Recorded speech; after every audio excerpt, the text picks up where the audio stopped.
शेख हसीना बांग्लादेश में तख्ता पलट के बाद से ही भारत में रह रही हैं।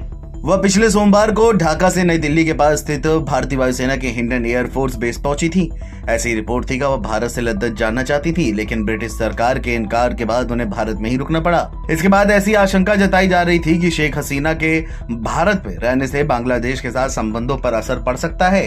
हालांकि बांग्लादेश की अंतरिम सरकार के विदेश मामलों में सलाहकार मोहम्मद तौहीद हुसैन ने कहा है कि शेख हसीना के नई दिल्ली में रहने से बांग्लादेश और भारत के बीच द्विपक्षीय संबंधों पर कोई असर नहीं पड़ेगा। तौहीद ने सोमवार को राजकीय अतिथि गृह पद्मा में राजनयिकों को ब्रीफिंग के बाद एक सवाल का जवाब देते हुए कहा कि किसी एक व्यक्ति के किसी देश में रहने से दोनों देशों के बीच द्विपक्षीय संबंधों पर कोई असर नहीं पड़ेगा।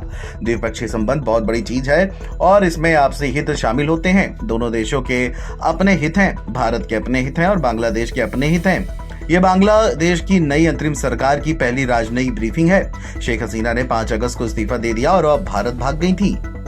बांग्लादेश के प्रदर्शनकारियों की दूसरी तरफ ये मांग है कि शेख हसीना के खिलाफ मुकदमा चलाया जाए और कानून के अनुसार उन्हें सजा दी जाए। हालांकि प्रदर्शनकारियों की इस मांग पर बांग्लादेश की अंतरिम सरकार ने चुप्पी साध रखी है। बांग्लादेश के मुस्लिम कट्टरपंथियों और विपक्षी नेताओं ने भारत में शेख हसीना का घेराव करने का भी आह्वान किया था। शेख हसीना भारत में कब तक रुकेंगी, इसे लेकर अभी कोई खास जानकारी सामने नहीं आई है।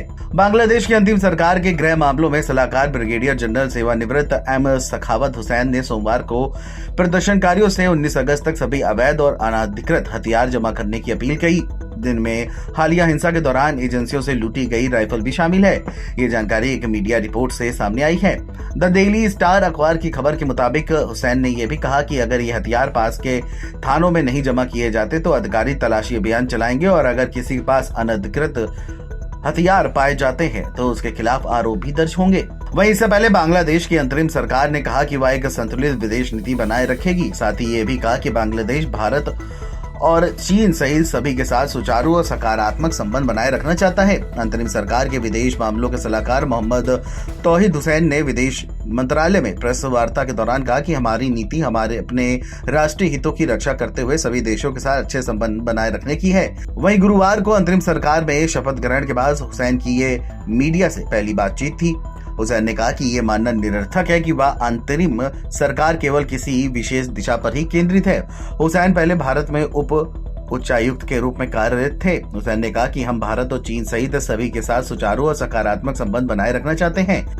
जब अंतरिम सरकार के भारत के प्रति दृष्टिकोण के बारे में पूछा गया तो हुसैन ने कहा कि दोनों देशों के बीच मजबूत और गहरे संबंध हैं। Video desk NBT online.